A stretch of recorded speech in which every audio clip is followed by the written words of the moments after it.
यं ब्रह्मा वरुणेन्द्ररुद्रमरुतः स्तुन्वन्ति देव्यैः स्तवैः वेदैः साङ्गपदक्रमोपनिषदैः गायन्ति यं सामगा ध्यानावस्थिततद्गतेन मनसा पश्यन्ति यं योगिनो यस्यान्तन्न विदुः सुरासुरगणा देवाय तस्मै नमः। देवाय तस्मै नमः। सर्वेभ्यो नमो नमः। मम नाम रोहित दुबे अस्ति। अहं केन्द्रीय संस्कृत विश्वविद्यालय श्रीरणबीर परिसरे शिक्षाशास्त्री प्रथम वर्षस्य द्वितीय सत्रार्धे पठनस्मि। सम्प्रति केन्द्रीय संस्कृत विश्वविद्यालयस्य शिक्षाशास्त्रविद्याशाखायाः पाठ्यक्रमे समसामयिक भारतं शिक्षा च इति प्रथम पत्रान्तर्गत प्रथम अन्वितेः वैदिककालिक शिक्षा मम बिन्दवः अस्ति। वैदिककालिक शिक्षा द्विधा विभक्ता। प्रथमः ऋग्वैदिककालः, द्वितीयः उत्तरवैदिककालः। ऋग्वैदिककालस्य समयः 1500 तः 1000 ईसापूर्व इति मन्यते।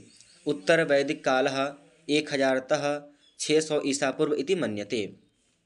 वेदशब्दः विज्ञाने इत्यस्मात् धातोः घञ् प्रत्ययः भवेत् सति तदा वेदशब्दस्य निष्पत्तिर्भवति, यस्य अर्थः भवति ज्ञानम्। प्राचीन वैदिक काले आर्य सभ्यता ग्रामीणा आसीत्। वैदिक काले आर्याणां भाषा संस्कृता आसीत्। अस्मिन् काले राजतन्त्रात्मक व्यवस्था आसीत्। तस्य निवासः सिन्धु सरस्वती नद्योः मध्ये आसीत्। वैदिक शिक्षा केन्द्र आधारिता आसीत्। अस्माकं संस्कृतसाहित्ये वेदानां स्थानं सर्वोपरि वर्तते। अस्मिन् भूमण्डले समुपलब्धेषु विविधभाषागत प्राचीनसभ्ययुगेषु च सर्वप्राचीनतम युगः वैदिकयुगः इति अङ्गीक्रियते। वैदिकयुगः भारतीयसभ्यतायाः आरम्भात् बुद्धजन्मपर्यन्तं मन्यते, अर्थात् प्रथमशताब्द्याः आरम्भात् षष्ठशताब्द्यां पर्यन्तम् आसीत्। वैदिकसाहित्ये एतस्मिन् वेदैः सह वेदाङ्गानि उपनिषदश्च सर्वे समायान्ति। अस्माकं भारतदेशे शिक्षा नाम सनातनी परंपरा वर्तते। शिक्षायाः सम्बन्धः वैज्ञानिकसिद्धान्तैः समाश्रितः आसीत्। मनुस्मृते ब्राह्मणक्षत्रियवैश्यशूद्राणां कर्माणि वर्णितः अस्ति। यथा ब्राह्मणस्य कर्मः अध्यापनम्, अध्ययनं, यजनं, याजनं तथा दानं प्रतिग्रहं चैव ब्राह्मणानाम् अकल्पयत् इति ब्राह्मणस्य षट्कर्माणि वर्तन्ते। अनन्तरं प्रजानां रक्षणं, दानं, यज्ञाध्ययनमेव च विषयेष्वप्रसक्तिश्च क्षत्रियस्य समादिशतः इति क्षत्रियस्य कर्माणि वर्तन्ते। अनन्तरं पशूनां रक्षणं, दानं, यज्ञाध्ययनमेव च वणिक्पथं कुशीदं च वैश्यस्य कृषिमेव च इति वैश्यस्य कर्माणि वर्तन्ते। अनन्तरम् एकमेव तु शूद्रस्य प्रभुः कर्म समादिशत् एतेषाम् एव वर्णानां शुश्रूषाम् अनसूयया इति शूद्रस्य कर्माणि वर्तन्ते। अनन्तरं शुक्ले यजुर्वेदे उक्तं ब्राह्मणो समुखमासीत् बाहुराजन्यः कृतः ऊरु तदसजद्वैश्यः पद्भ्यागशूद्रो अजायत इति। प्राचीनभारते आश्रमव्यवस्था अपि आसीत्। तत्र 4 आश्रमाः आसन्। तद्यथा ब्रह्मचर्य आश्रमः, गृहस्थ आश्रमः, वानप्रस्थ आश्रमः, सन्यास आश्रमश्च। वैदिकशिक्षायाः प्रकाराः। वैदिककाले शिक्षायाः 2 प्रकारौ स्तः। एका पराविद्या, अन्यत्तु अपराविद्या इति। यथा पराविद्या अर्थात सामान्य शिक्षा, अपराविद्या अर्थात विशिष्ट शिक्षा। अतः सामान्य शिक्षाम् आध्यात्मिकी आसीत्। आध्यात्मिकी शिक्षां पारलौकिकः तथा मोक्षप्राप्तेः साधनं मन्यते। एतस्य अनुरूपं ब्रह्म सत्यं जगन्मिथ्या इति उक्तिः अस्य पर्यन्तं चरितार्थम् अस्ति। प्राचीनकाले पराविद्यायाः अर्थात् आध्यात्मिक विद्यायाः अधिकं महत्त्वम् आसीत्। धर्म, अर्थ, काम, मोक्ष भारतीयजीवनस्य प्रमुखः स्तम्भः मानवजीवनम् एव अन्तिमलक्ष्यम् आसीत्। अतः प्राचीनकाले कर्मं प्रति मान्यता दत्तवन्तः। एवं विद्या मानवमुक्तेः साधनं मन्यते। अनन्तरं विशिष्टविद्या। विशिष्टशिक्षां कियत् भागेन विभक्ता अस्ति। यथा व्यावसायिक शिक्षा, चिकित्साशिक्षा, वाणिज्यशिक्षा, स्त्रीशिक्षा च। अनन्तरम् उपनयनसंस्कारः। उपनयनसंस्कारविषये प्रारम्भिकशिक्षायाः पश्चात् उपनयनसंस्कारकालो जायते स्म। स तु विविधः भवति स्म। विविधानां वर्णानां कृते तद्यथा ब्राह्मणस्य कृते गर्भाधानात् 8मे वर्षे उपनयनं संस्कारं भवति।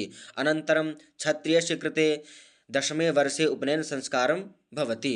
अनन्तरं वैश्यस्य कृते 12 वर्षे उपनयनसंस्कारं भवति। तद्यथा एका श्लोकं ज्योतिषे उक्तं, ज्योतिषे वर्णितः विप्राणां व्रतबन्धनं निगदितं गर्भात् जनेर्वाष्टमे वर्षे वाप्यथ पंचमे क्षितिभुजे षष्ठे तथैकादशे इति। अनन्तरम् उपनयनशब्दस्य अर्थः भवति उपसमीपे आनयनम्, अर्थात् छात्रस्य गुरोः समीपे आनयनं तद् अध्यापयितुम् इति उपनयनशब्दस्य अर्थः भवति। अनन्तरं मनुस्मृते वर्णितः ब्राह्मणक्षत्रियवैश्यानां दण्डधारणस्य विषये। ब्राह्मणो वैल्वपालासौ क्षत्रियौ वटखादिरौ पैल औदुम्बरौ वैश्यौ दण्डा न रहन्ति धर्मतः इति ब्राह्मणक्षत्रियवैश्यानां दण्डधारणम् अस्ति। अनन्तरं दण्डक्रमः केशान्तिको ब्राह्मणस्य दण्डः कार्यः प्रमाणतः ललाटसंयुतो राज्ञः स्यात् नाशान्तिको विषः इति दण्डक्रमः भवति। अनन्तरं द्विजातीनाम् उत्तरीयवस्त्रः। कृष्णाजिनं ब्राह्मणस्य, रौरवं क्षत्रियस्य तु, वस्त्राजिनं तु वैश्यस्य, सर्वेषां वा गवाजिनम् इति उत्तरीयवस्त्रम् अस्ति। अनन्तरं ब्राह्मणक्षत्रियवैश्यानाम् उपवीतं। कार्पासम् उपवीतं स्यात् विप्रस्योर्ध्ववृतं त्रिवित् षड्सूत्रमयं राज्ञो वैश्यस्याविकसूत्रजम् इति उपवीतम् अस्ति। अनन्तरं मेखला किं भवति? मौञ्जे त्रिवित् समासलक्षणा कार्या विप्रस्य मेखला, क्षत्रियस्य तु मौर्विज्या, वैश्यस्य षडतान्तवे इति मेखला भवति। अनन्तरं वैदिककालिकशिक्षायाः किम् उद्देश्यानि भवति? डॉक्टर अल्तेकर महोदयानुसारेण वैदिकशिक्षायाः उद्देश्यानि सर्वप्रथमः ज्ञानस्य विकासः। ज्ञानं तृतीयं मनुजस्य नेत्रं भवति। अनन्तरं स्वास्थ्यसंरक्षणम् एवं संवर्धनं, जीविकोपार्जनं तथा कलाकौशलस्य शिक्षा, संस्कृतेः संरक्षणं विकासं च, नैतिकतायाः विकासः, चारित्रिक विकासः, आध्यात्मिक उन्नतिः, प्रगतिः च। अनन्तरं वैदिककालिकशिक्षायाः नियमाः।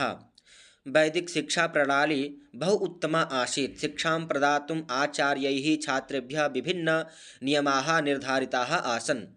प्रथमः ब्रह्मचर्यपालनं, समयस्य पालनं, गुरूणाम् आज्ञां पालनं, स्वाध्यायं प्रति निष्ठावान् कर्तव्यवान् भवेत्। वैदिककाले गुरोः स्वरूपं किं भवति? वैदिककाले गुरोः स्वरूपं यथा धिया वसु, सत्यजन्मा, विश्ववेदा आसीत्। अनन्तरं गुरुशिष्यसम्बन्धः। गुरुशिष्यसम्बन्धः मातृपितृवत् सम्बन्धः भवेत्। अनन्तरं वैदिकयुगे गुरोः गौरवम् आसीत्। इदं गौरवं विविधैः सन्दर्भैः गीतं वर्तते। यथा गुरुर्ब्रह्मा गुरुर्विष्णुः गुरुर्देवो महेश्वरः गुरुः साक्षात् परब्रह्म तस्मै श्रीगुरवे नमः।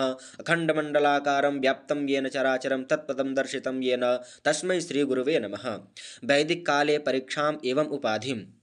वैदिककाले 12 वर्षीय सामान्यपाठ्यक्रमं वा यत्किमपि एकः वेदस्य अध्ययनं पूर्णं कृतवन्तः तेभ्यः स्नातक इति उपाधिं दत्तः।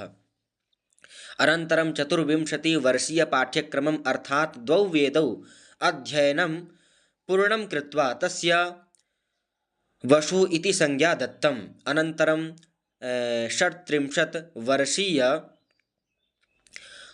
पाठ्यक्रमः 36 वर्षीय त्रयाणां वेदानाम् अध्ययनं पूर्णं कृत्वा तस्य रुद्र इति संज्ञा दत्तम्। अनन्तरं 48 वर्षीय 4 वेदानाम् अध्ययनं पूर्णं कृतवन्तः। अनन्तरम् आदित्य इति उपाधि दत्तम्। अनन्तरं वैदिककालिशिक्षायाम् अनुशासनं त्रिप्रकारकाः भवन्ति। प्रथमः शारीरिक अनुशासनं, द्वितीयं मानसिक अनुशासनं, तृतीयम् आत्मिक अनुशासनं। यथा मातृवत् परदारेषु परद्रव्येषु लोष्ठवत् आत्मवत् सर्वभूतेषु यः पश्यति स पश्यति, यः पश्यति स पंडितः। अनन्तरं वैदिककालिकशिक्षायाः मुख्यकेन्द्राणि किं भवति?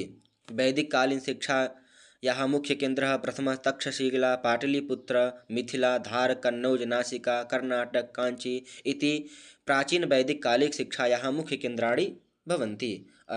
अस्तु, नमो नमः, धन्यवादः।